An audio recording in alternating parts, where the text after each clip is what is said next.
everybody to another edition of TRG Talks Digital. My name's Rick Ivanovic, and today I am joined by Anastasia Fokina, the CEO and founder of Jungji. Welcome, Anastasia. Thank you very much for inviting me. Interesting name of the company. Could you tell me a Yes, little bit more of that? Maybe I is. pronounced it wrong anyway. You just came back from Switzerland, right? So actually, when I founded Jungji, and even before I founded Jungji, I thought about the right name for the company. So I was thinking about someone who inspired me. Deep dive into not only into psychology and well-being, but into kind of the depth of my cycle. And it was and it is Carl Jung, famous Swiss psychiatrist from Zurich. So I thought that if I connect the company name to him and also add something which is like contemporary, digital, like G, that would be the perfect name, which is unique but also reflect the soul of the product. Okay, wonderful. And okay, so you were talking about a few things there. What does the company actually do? Okay. So this is the digital well-being platform. Basically, in Jungji, we believe that work-life balance is not something fragile. It's not something that you never attain, but it's really the lifestyle, which can be developed by healthy habits, by investing in your own, investing time into understanding what actually nourishes you, what gives you energy, not only physical energy, but also psychological energy, and what drains you, and how to manage, and how to become more sustainable, so more stress resilient. And to do this, sometimes like people go to coaches, to trainings, read books, meet a lot of people, go to gym, like a lot of activities could be done. At the same time, if you have something which you can do independently, whether you have your coach by your side or not, whether you, I don't know, can talk to someone in the middle of the night, or it's already too late, that something in your pocket that you can connect anytime and just like reflect, okay, what's happening to me? What is my level of energy right now? Do I understand, like, do I digest the situation around me, right? So with these thoughts in mind, we created Jungji platform, and basically this is the application for achieving work-life balance and for ultimately the well-being of the professionals. Yeah. Wonderful. So, I mean, you've been doing this for a few years now, only a couple of years, and before that you were corporate. Right. So what triggered you from moving from a corporate career? You're an accountant like me, yay! Yes. To move from that, you had a great corporate career, moving that and suddenly saying, let's go and do something like Jungji. Right. Yeah, so I was like 20 years in corporate life, maybe a bit more. And yeah, we are together from the same association, CIMA. So in my career, mostly I did finance job, but also I did some other like operations job and digital transformation. But during all this time, I think I realized that being a leader is not that easy. And being a leader, it's quite stressful. And not only for me, but for other leaders as well. So I think it took me some time to kind of develop and understand my leadership style and my strong and weak qualities and tune them. And I'm still in the process of But as well, I understand that the more I study psychology, and it was like my hobby for the last 15 years, the more kind of tools I shared with my colleagues. I gave some trainings. No one paid me for this. I was still accountant, but kind of, it's my free will. It was my free will. And I realized that it helps. So there are tools that really help people. And if I could do something to scale it, not just like to, because as a trainer, I can only help as many people like as there are in the room. And tomorrow they may forget it as well. So if I can give them something that they can use and it could be scalable, that would be a solution. And then, I thought about Jungji actually 3 years before I created it. So I was selecting the right psychological theory or approach, methodology. I was thinking at that time AI was not that advanced, so ChatGPT didn't appear yet, but it was advanced enough for some Gen AI chatbots already. So I was thinking, okay, selecting some AI models, which I then switched to ChatGPT, like because it's appeared in the year when I started Jungji. And I also thought about technology, build application, or a different type of technology. So all that was in my mind, like mastermind, puzzle by puzzle, piece by piece. And when I was ready, I just quit my job.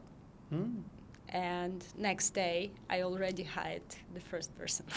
Wow. Okay. So you were hatching this plan for years. Yes. Interesting. And then when you had all the pieces together, you just moved. You just did it. Yeah, I just did it. I wouldn't say that I was very clear. I would say after being corporate for so many years, I thought I know what I'm doing.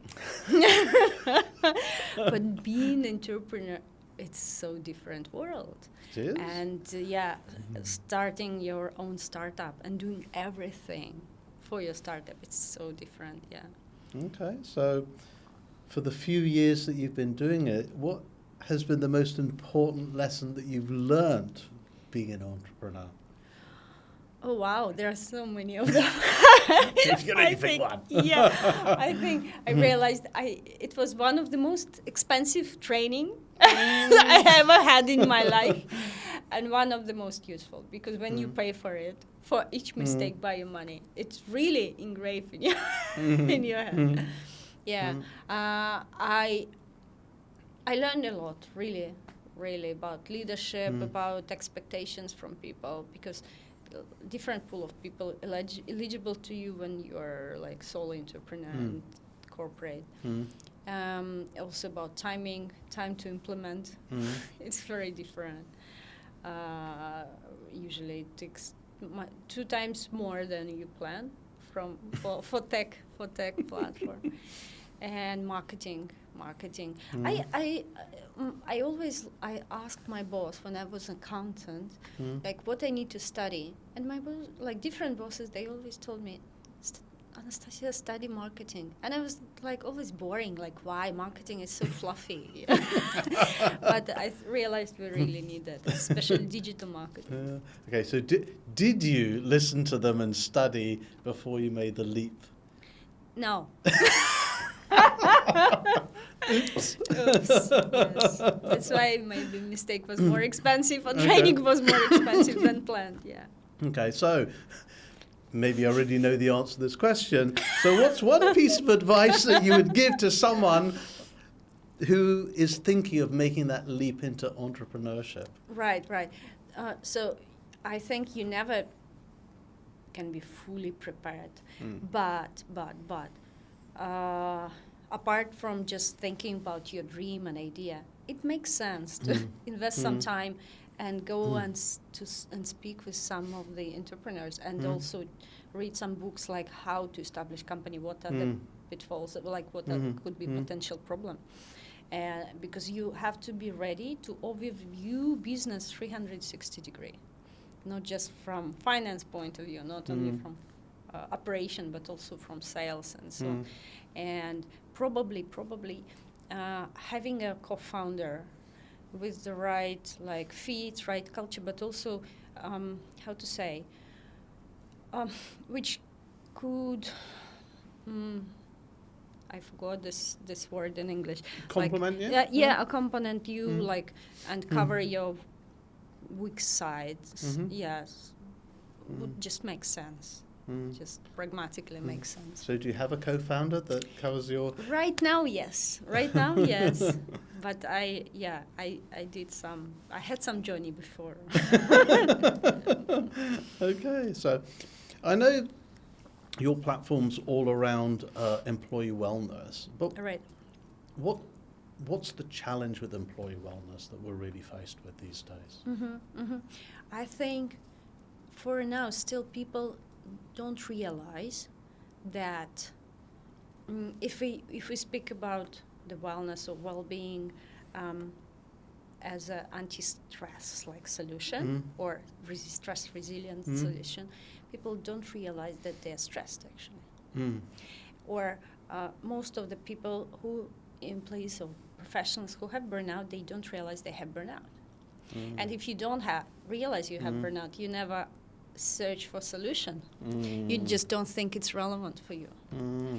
So the first thing I do, I like with the audience when we talk, I just say, hey, just take the quiz, the burnout quiz, and it's free, and you can share it with anyone in your family, in your company. It just takes you 2 minutes, and then you see on the scale from 0 to 100 what is the level of burnout you currently have.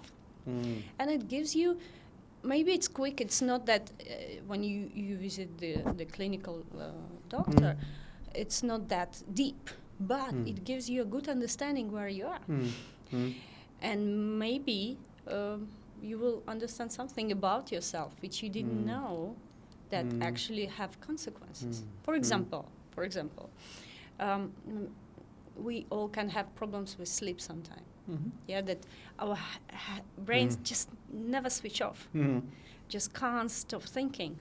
Or problems that we come back home from the work or from the, activities, being with the family, with the most dear people, and I just keep thinking about the situation in the office or with someone. And it's normal because we've been maybe lived with this like whole life. But that's not completely normal for healthy, I would say, brain work. So we need to be able to switch. And if it's stuck, it means some of the kind of work unprocessed, it may harm our brains. And the word burnout actually means that our brain cells can be burned because we don't stop, we don't never switch off. And this is the real problem, which I personally also had. So it's not that I'm like, okay, I was born with work-life balance. I was part of like the problem, not the maybe I created this problem for others, but I had it as well. Like, and I had my clinical psychologist who just said like, Nasia, if you continue like this for a few more months, and if you will kind of couldn't sleep properly, didn't have enough sleep, didn't have enough food, not enough like exercises, and continue like in this mental like work which never stops, your brain already start to burn and they never recover. So the brain cells never recover. So you need to immediately take actions. And some of them just medication, pure vitamins. It's not like strong medication, but just that helps brain cells to, be more flexible, just don't stuck there. And also kind of helps the nervous system to cool down and don't put so much pressure. So this topic is actually so relevant for many professionals, and I see that probably well-being platform is a solution, but we need to talk about the problem first to kind of be more aware why we need this and what is happening. So how common is burnout? Or I mean, you don't have to be burnt out, but you could be in the wrong place on your scale. So. Yeah. So we have like simple scale like of 4 zones, like green, orange, red, and black. Where red zone meaning that you already have burnout and you need to talk to therapist or coach. Black zone, you just immediately go to take vacation for a few months and just like immediate actions. In yellow and green zone, you can still work as normal, but and even do some, how to say, self-reflection exercise. But it's recommended for yellow zone to have some coach, someone outside. Yeah. In red, it's just must. You need to have. So when I usually do this kind of research, I give quiz to people. I see that among accountants, it's interesting, among accountants, obviously it depends, right? Different countries, different level of responsibilities. So if we speak about Vietnam, we're now in Vietnam. And I did this exercise like in C4 conference where we had like quite a big number of people, and all of them were like high-level finance finance experts. So the result were that only 12% of people were in green zone, and let me remember the numbers. Maybe not 12, maybe 20% of people in green zone, most of people, like 30 to 40% in yellow zone, and the rest are red zone, So which means that 40% in red, 40 in yellow, and 20 in green. And if you think about it, if you already, even not in red zone, but in yellow zone, in this 40%, if you have end of the year report, budgeting process, audit, or something else, then on top of this yellow zone, you have new responsibility, which is very like deadline driven and very pushy in terms of the stress and so on. So it means you go level up.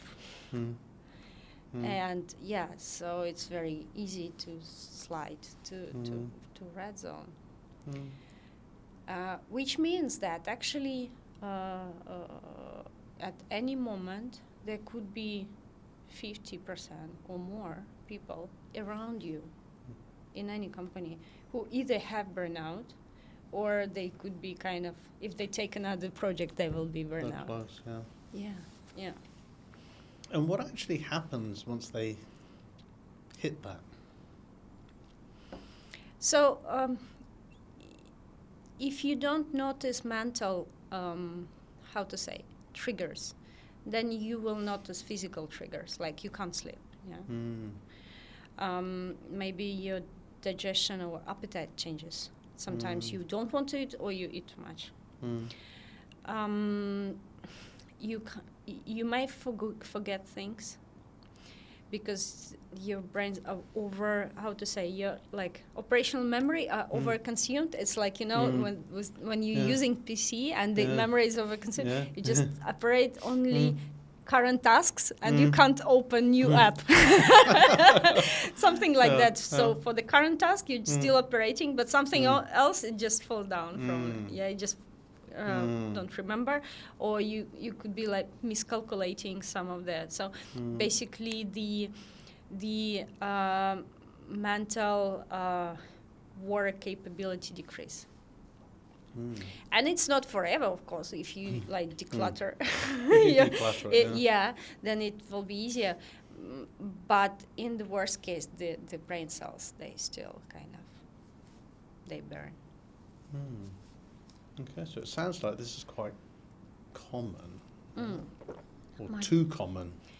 Unfortunately, yes, and it's unfortunately it's still like an elephant in the room. Like we we understand that that stress may cause some bad things, but we don't talk about it. We don't understand or even or maybe want to understand. Like, why do you think it is the elephant in the room? Why, people are sort of aware of it, but why are we avoiding it? Well, I think it's like a dilemma that, you want to be, you want to perform, you want to be effective and efficient, so, and you want it now as a leader, for example, and as an employee. And then you think, if I take a rest maybe I will miss something. Mm. So this being in a rush or kind of idea that you need to do more or do perfect, not good enough, but just like perfect, and to think about everything. So we overthink a lot. Yeah, we try hard. Sometimes like small task could be done just like with easy step, but we think a lot. And maybe sometimes it's how to say reasonable, but sometimes it's unreasonable. It's the amount of time that we kind of spend in this overthinking, and that consume energy. And then the culture of having rest is also not there because we're all in the phone all the time, right? I mean, especially young generation, they never switch off. They just like never switch off, and it means that brains, they don't have time to wonder. Yeah, so time to wonder, time to kind of digest, and it only happens when you fully switch off from any in-sourcing of information. Just like how to say daydreaming, or just listening to music and don't actively thinking or doing anything else. Yeah, so this culture is not there. The small changes actually could already bring big difference. So is a lot of this, it sounds like a lot of this is just the mindset of some people, hitting the deadline, Right. trying to do, overthinking it, Right. trying to do more all the time, Yes. just not stopping. Yes. So it's not about even real task. It's about perceived task. Yeah. Because otherwise, the real solution would be, okay, cut working hours or just don't be ambitious if you want work-life balance. But it's not about that. But it's about kind of, and even it's not about even reducing your, how to say, benchmark of professionalism. It's about like perceiving task and planning your time for some resourceful activities. And understanding what exactly bring my energy up and down and managing it, managing your energy smartly. Is that again in your research and the work that you do you feel that people know what energizes them and what doesn't? I'm not sure most of the people realize that. There are things that we know we like to do for fun, spend time with family, some people have hobbies, sport, but some of the activities, like overthinking or kind of self-doubting, some unreasonably harsh conversation with yourself, which takes a lot of energy. We might not realize that we actually drains the energy, and it's so like inside that we might even never talk to anyone about that, or so, and then it's become part of like automatic process. I mean, automatic life.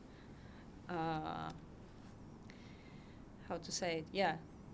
So automatic time spending. Yeah, and this small things consume energy, and you don't notice how it drains, how it drains you. Okay, so it's really sort of sounds like a sort of a lack of awareness of what's really happening, and maybe you don't realise that there's a problem until you're just about to burn out, or you have. Yes. Bit late. Exactly. Yes. And then it's like you never knew that smoking is like bad for your health. Until you have a problem. Yeah. So anyway, you're obviously engaging. You're trying to raise awareness about the topic. You're engaging with people about it and organisations. Are there any trends that you are seeing at all? Well, I see that it's getting better, that healthy lifestyle is a trend, that actually companies also want to look good, and they want to show that they care about their employees. It doesn't mean they always know how to do that. But they try. They try to do survey inside. They try to kind of talk, ask questions. They try to even inspire employees, like to do some yoga, meditation, some sport activities, soft skills training. So all these kind of activities, I see a lot of them in the market. They are mostly not systematic activities and not that personalized. It means, depending on personality, you drain your energy in different way. So your solution would be for well-being will be also different. So for some, meditation is really a solution, and for some it's just impossible, like due to anxiety level. And it's even not recommended. I mean, at least on the level where you already burn out. You just can't do it properly. So I think companies like start to show interest. They want to help employees, but and they try different techniques. But there is a lack of tools in the market, which systematic approach, which just helps companies to understand the needs of every employee and do it in a systematic way. Okay. What do you like best about what you're doing? Okay.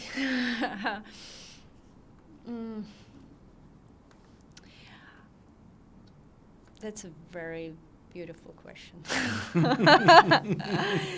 That's a very beautiful question. And I'm really now inspired by what I do, especially when I see changes in people's life.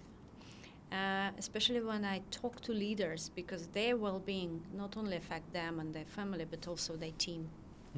And so it's a multiplication effect. But also, and it has multiplication effect in both negative and positive way.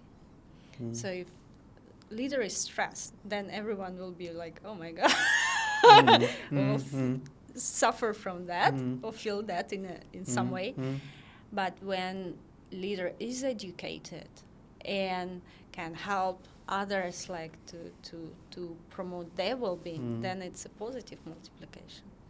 So it's really great to see. And the most favorite part of mine is when I show this dilemma about performance and well-being, dilemma to the person, and then the person realized that this dilemma is inside of me, not inside of even company, but so it's inside of me. Okay, I have this I have potential, I have my talents, I want to fulfill them, and I want to kind of bring them up to the world, open them up, and grow. But at the same time, I want to prosper not only as professional. I want to be a good mom or father. I want to be a good parent or a kid, and so on and so on. So many things, and it's like they are all competing for my 24/7 of time. And then if I choose one, but not another, then I feel like compromise, and this compromise it never brings me full happiness. So when I show that with the right understanding of your personality, and bringing in resources and cutting off this unhealthy draining of resources, you actually can do all this because you are built up. You designed to do it. If you have this talent, it means you designed to do all this and don't have to compromise. And that gives a new perspective. It gives a hope, and it gives the new taste of life. Wonderful. Now, you mentioned you spent 20 years in corporate, and you actually realised, which I think is a partial trigger to this move. As that time went by, you were getting stressed, and you're an accountant, so of course you're stressed. Right. If you could wind the clock back some decades, to your younger self. Yes. What advice would you give yourself? I love this question. I love this question. Don't be an accountant or something? We love accountants. I love them. Well, I think this is the greatest question of all time, because everything I mean, we do in life in terms of kind of creative work, bringing new baby like as a project, or writing a book, or doing podcast. It's actually, I believe that we do it for ourselves first, to help this younger self. So I really believe that I am helping now my younger self.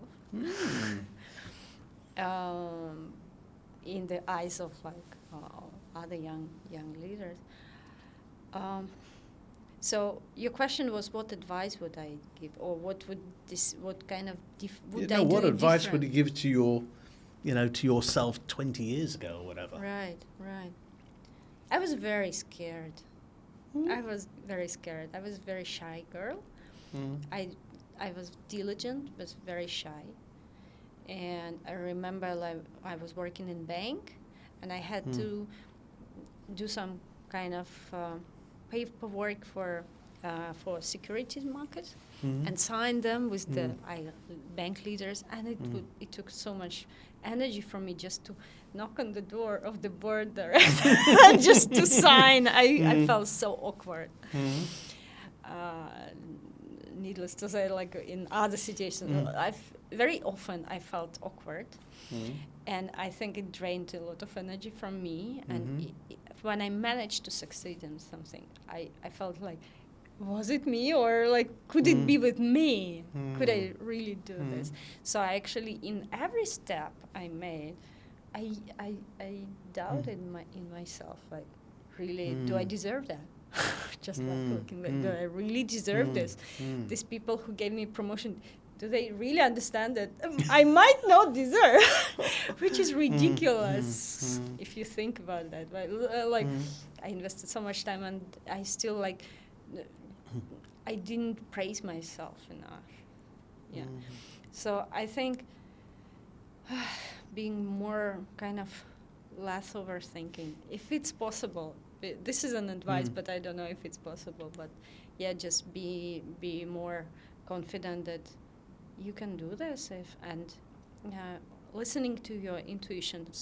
I think intuitively we know much more about ourselves, and just like follow the path, and it will bring you there. Kind of. Now I'm in Vietnam, like sitting with you, talking about the things I did like. Would I be imagining like having it 20 years ago when I was afraid to knock in the boardroom? I think I would be like, wow, I wouldn't even imagine I could be there, but I'm here. You are. So I think what I heard there is it's self-doubt. It's maybe a lack of confidence, lack of belief in yourself. And earlier, when we were talking about what energizes us and what drains us, that was one of the things, the self-doubt was one of the things that you mentioned that actually drains us, and we don't realize that. Yeah. And you mentioned something else that I'd like to pick up on, and that was what energizes you and what doesn't, what drains you, is actually linked to your character, your personality. Yeah, personality. Could you tell us a little bit more about that? Yeah. That's very interesting part. So basically, there are different types of personality, and Carl Jung suggests one of the type, and we all use MBTI, which was built up based on his types. But the one which I use for Jungji is different. It was taken from transactional analysis. And it shows how your personality reacts to stress. So it basically shows your stress triggers and blind spots. But it also shows your strong points. But it's interesting that our strong qualities become our stress points. Because when we are stressed, we usually overdo what we are strong at. So, for example, accountants. Most of the accountants, they want to be professional and competent and precise. So the more stressed we are, the more precise we want to be. And you can tell if the accountant is stressed when he's like too precise and it's already good enough. You need to submit the report to auditor, and you're just still recalculating, not because it's not good enough, but because you start to doubt yourself. So in your personality, according to transactional analysis, you actually can identify, what kind of stress triggers do you have, and when you develop this awareness, you can understand when you're stressed. If you understand that when you're stressed, you can stop the cycle of stress. Because the self-doubt, it just fuels the cycle. Yeah. It strengthens it. Yeah, absolutely. Yeah, so us accountants, we have a real problem. Well, we have strengths which could become a problem. So now I understand more, because I'm an advocate of continuous close. Okay. So I don't like this month-end process. So when I Right. say, daily reporting, that's a bit stressful of accountants, Right. because we're stressed at month-end to get it absolutely right. It's 30 times worse trying to get it right every single day. Yes. Yeah. But again, it's just a mindset. Right. It's a mindset of wanting to get perfection. Yeah. When you don't need perfection, you just need good enough. Exactly. And if we take, for example, other profession like tech people, they have different difficulties. They are innovators, and they design new things. So, and they become messy, and it's part of their job, be messy. It's not a problem for them. But what is problem for them? When to limit the scope. Okay. So for a tech guy, when you can tell that he is stressed when he designs new things instead of fixing what you already have. So it means that you as a leader, for example, you can realize, okay, accountant is stressed when he want to kind of make it perfect and more perfect and more perfect, and the tech guy when he want to make it more innovative and more innovative and more. Yeah. So when to stop? Yeah. Maybe you've experienced that because you're developing a tech solution. I did. Yeah. I have both of personalities inside of me. Actually, that's a very nice comment because we all have all type of personalities. So we all are complete universe. And it's interesting that NASA, when they hired the spaceman, they used this methodology of transactional analysis to understand which is your base floor that makes you stress. And it's like a condominium. On each floor in your personality, you have like different, maybe in the base floor for your personality, you have a accountant, but then maybe you have a researcher, or then maybe you have a marketer. I label them as profession, but it could be like different personality type. Okay. Yeah, so you can realize what nourish each floor and what makes stress each floor and manage it. Like when you understand this kind of as a system inside you, you can manage your internal universe. Yeah, and why I mention NASA, because when you go to space, you're very stressed and you don't have a room for mistakes. You need to be perfect, and you need to be stable, and you need to be lonely for a long time. So that's why this approach for stress resilience, they kind of really invested it, and now we can use it for our daily life. Wonderful. Now, would you share with me some of your core values? Okay. So I think there are vows that I took in life and I don't break. So for example, I'm vegetarian for the last 24 years, not because of health. Of course it's healthy, but because of non-violence. I just don't want to do harm. Mm-hmm. And this is part of my value that I live in. Okay. So it's really a no harm thing, yeah? Yeah. You don't want to do harm to anyone. I don't want to, I don't want to spread violence or do harm just because I'm hungry. Yeah. So it's it's not reasonable for me. Mm-hmm. Any other core values or life values? Well, I do believe in ethics, in business ethics as well. You're an accountant. Yeah, exactly. Of course, you're FCMA. Yeah, well, you should be. Yeah, so I do believe that regardless of the situation you're in, you need to be keep the high level of ethics, and then doesn't matter how life will change.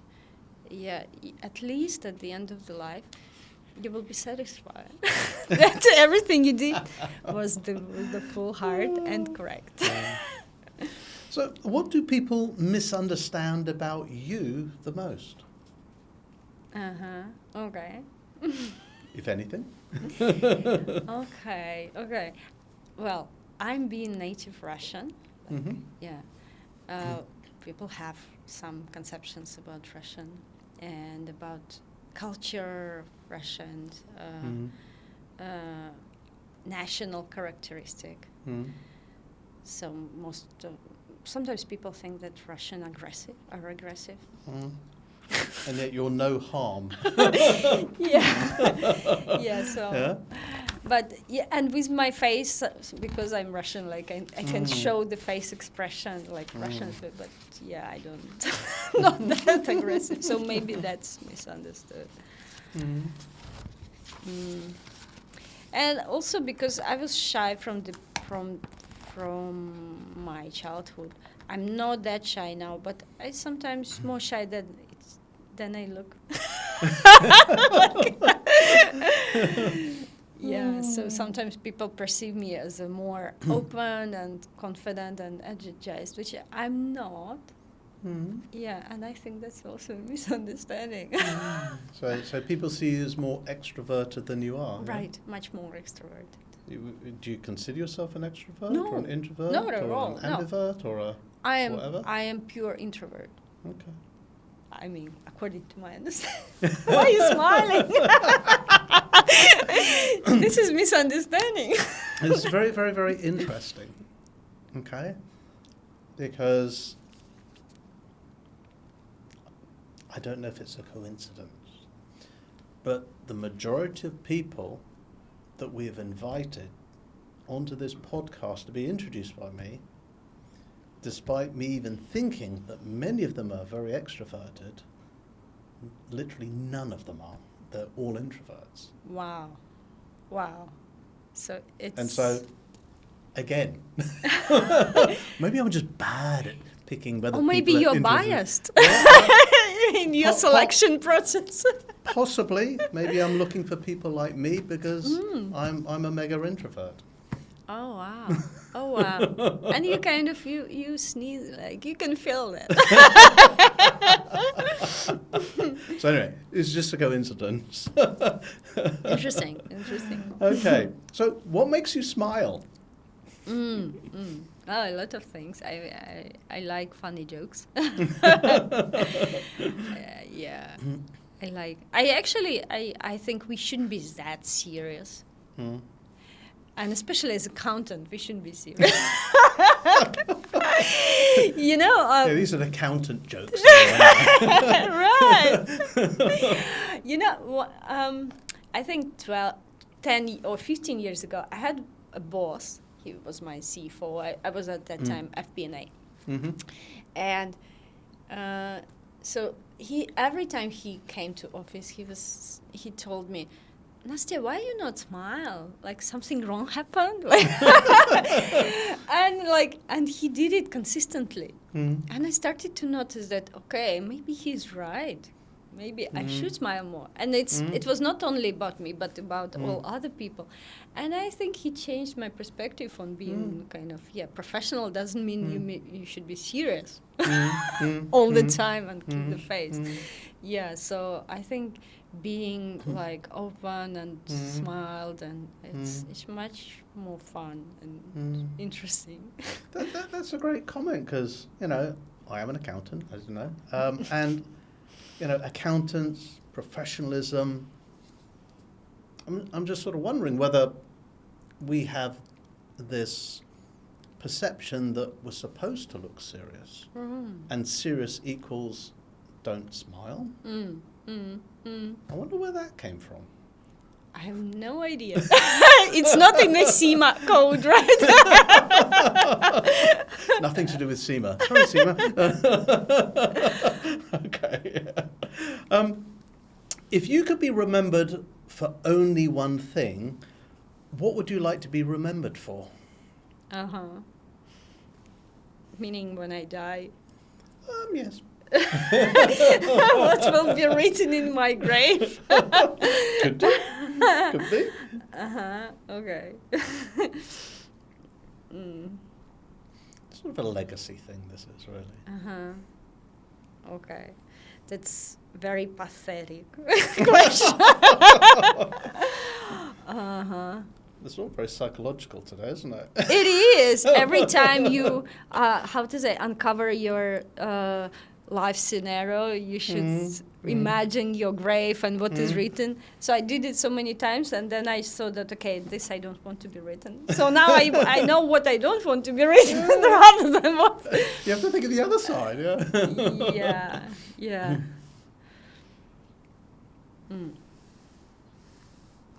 I don't know. She lived her life and was happy. I don't know. You don't know yet. Yeah, it's open-ended. Okay. If Carl Jung would be there, he would say, okay, this is open-ended scenario. It's an open-ended scenario. Okay, fine. All right, I'll just put a ... and we'll come back to this maybe in a future episode. Something to think about. Okay, so if you could have one superpower, Okay. what would it be? Well, I thought, okay, if I would read people's mind, but then I don't want that. Okay, all right. I don't want that. So you don't want that superpower, okay. Yeah, but the superpower.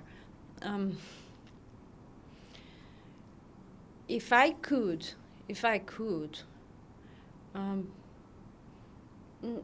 kind of bring some hope, or that it will be better to any person I meet. That you can do this. It will be better. You just overcome this.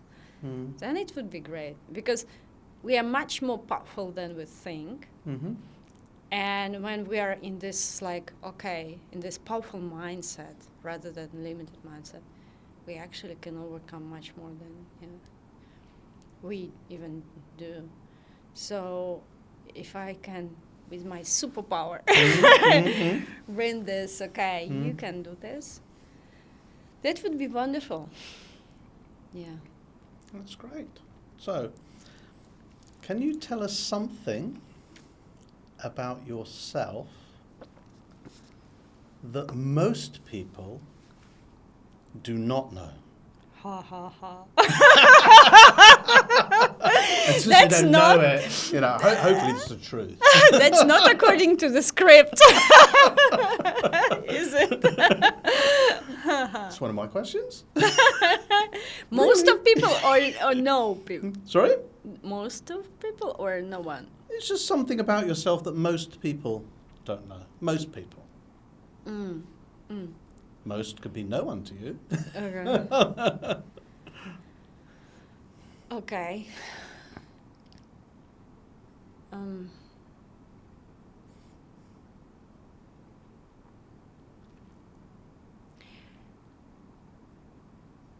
I'm just selecting the images in my head. There's so many things people don't know about you. Right.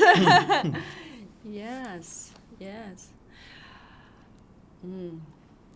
Yeah, you're a master of difficult questions. Okay. So, about me. You know, in terms of sport, I like to do fencing. Fencing? Yeah, épée fencing. Yeah. And when I was a kid, I was like 10 years old. My grandma, she brought me to some pioneer house. It was like in Soviet Union. And she said, okay, Nastya, what do you want to select for yourself? What we want to do some activities after school, maybe dancing or something. And then I saw the poster where in the drawing was that if you want to be brave as the musketeers and like adventures as armies and so on, then come to our fencing club. And I said, Grandma, I don't go to dance. It's a different type of dancing. Yeah, and we just went straight to this fencing, and there, boys, they were fighting with the sticks. And my grandma was terrified. She said, are you sure that's what you want to choose as a girl? And I said, of course. Yeah, so usually people don't know how I chose it. But yeah, I still fence. You still fence? Yeah. Okay, and so careful if you meet her. But I followed the rules. Yeah, so I follow. This is the high ethics sport, by the way. No harm, no hurting anyone. Well, there is no blood there. Yeah, no blood. Yeah, everyone is in white robes. Okay. And actually, after I had some breaks with the sport because it's quite demanding sport. But recently I returned to it, and in March I participated in my first international competition. Wow! In Cambodia, in Phnom Penh. So I last went month. there. Yes. So it was senior épée women fencer. So yeah, I joined, and yeah, I was number 5. But for me, yeah, the participation was great achievement. And that just came out of the blue. Oh, I know. I'll do this again. I'll go to an international competition and see what happens. Not exactly like that. I was preparing for the 3 years. And you're still introverted with a bit of self-doubt. Of course. Of course. Okay. What do you do in your downtime when you want to de-stress? It's like kill someone? Well, that works, I think, when I'm in fencing. Other time, I like meditation, actually. I practiced meditation for many years already, since university. Yeah, and it helps. But sometimes when I'm too stressed, it doesn't help. Yeah, so I like to do breathing exercise, which really declutter my mind. It really helps. Some of the exercise which is very powerful. It's bumblebee breathing. Yeah, the bumblebee. Yeah. And also I like to use Chinese gua sha. You know, this is from Chinese ancient medicine. It's a stone. It's a stone. Like a piece of stone, which you scratch yourself. Oh, okay. And if you scratch yourself here, where the neck, it's actually distress you. And I use also some aromatic oil, and then I put, and I just I really it cools me down after even the most busy days in the office. I remember a few years ago I had very, very challenging project here in Vietnam when we built up the new application for several million people. So it was very limited timelines, and people in office sometimes they cried because of the stress, and I was super stressed as well. But when I come home, I just use gua sha with the aromatic oil, and I just I renewed myself. Yeah, so it works. Okay, wonderful. Okay, what's the most unusual experience you've ever had in business? In business. In business. Uh-huh.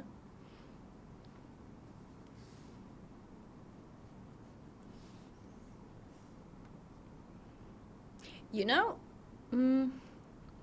I think our life is unusual, is rather unusual, if we kind of leave it.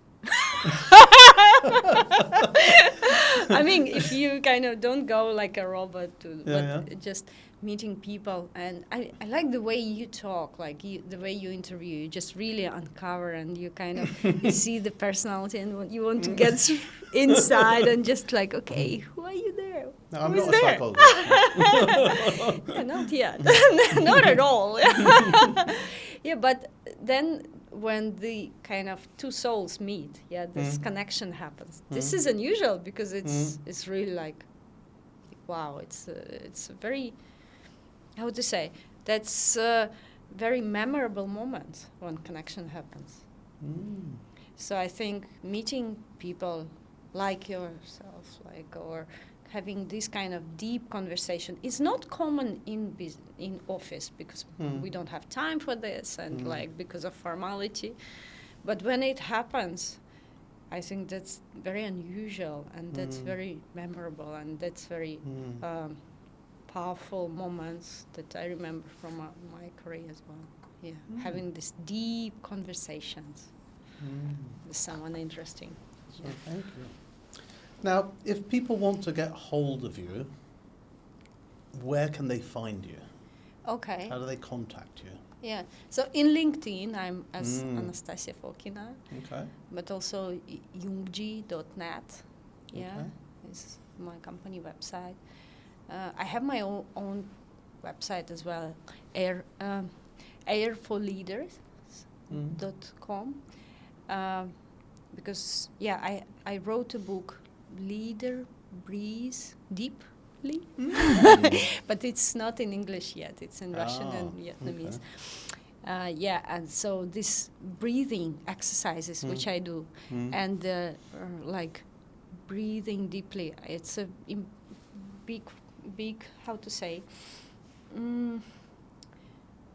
a big idea for me that when you breathe deep, it means you can think deep. When you when your breathing is like, I don't know, compressed or superficial, not deep enough, then you're kind of your mind also could be messy at that time or maybe stressed. So by your breathing pattern, you can understand. So that's why leader breathe deep means like leaders could like do and make decisions and do things up to their full potential. That's a kind of powerful mantra for me. So that's why the name of my personal website is Air for Leaders. Air for Leaders, yeah. Air for Leaders. And sometimes, it's a great name because sometimes, we are so buried under this stress. You need to come up for air, like stop and just breathe. Yes. Take a breath. And this is a so normal thing which we have like do all the time, but we just forget, how to do this because we don't we usually operate automatically. But if I become more conscious how I breathe, this is the way how I can be control my stress level as well. I think this is the topic for another podcast because I also believe, because I have a problem, that people don't breathe properly. We've been taught, or we haven't necessarily been taught, we have gotten into the wrong habit of breathing incorrectly. And, depending how old we are, we've had it for our life. Right. And it's very, very hard to change it to the better breathing habit. So all of the contact details of Anastasia we'll put in the show notes and the websites and things, so you don't have to worry about that. Now, before we close, what's one question that you wish that I'd asked you and I haven't? Oh, really? Do you think it exists? I'm a perfectionist, you know. I ask a lot of questions. Yeah. Now, I think the one question which you could ask, okay, Anastasia, why you come here? Why you came here? Like, Okay. Yeah. Anastasia, why did you come here? No, first of all, like when I received email from you, and it was in the middle of the night. I don't know why did I check the emails at that time, but yeah, I did it. Which I usually don't, but I read it that, okay, from Rick, it must be something important first. Then, okay, I invite you to podcast, and it's a big honor for me because I'm sure you don't send it to everyone. So it's a big honor, and I thought, wow. Like, I immediately reacted. I said, of course, yes, I want. Because I respect you as a professional. Obviously, you're the senior professional in FCMA, but also as a personality. Every time we met in the conferences, like, it was very interesting to talk to you and to discover more and more things that you do, like as a coach, as a consultant, and so kind of. And then watching your YouTube podcast and watching your TED Talk was the most like, wow, I love it. So that's why having this conversation today, it's a great opportunity for me to connect with you and to be interviewed by you. It's like, it's a really, really big pleasure. Well, thank you very much, Anastasia. Actually, the honour's mine to have you with us, and it's been great that you've been sharing with all our listeners all about you. So that comes to the end of today's episode. As I said, in the show notes, we'll put all the contact details. I mean, this area of employee wellness, or just forget the employees, people wellness, us as humans. This is very, very, very, very important, and I'll be checking it out myself. So we'll see you next time. Thanks very much, Anastasia. Thank you very much. Thanks again. Thank you.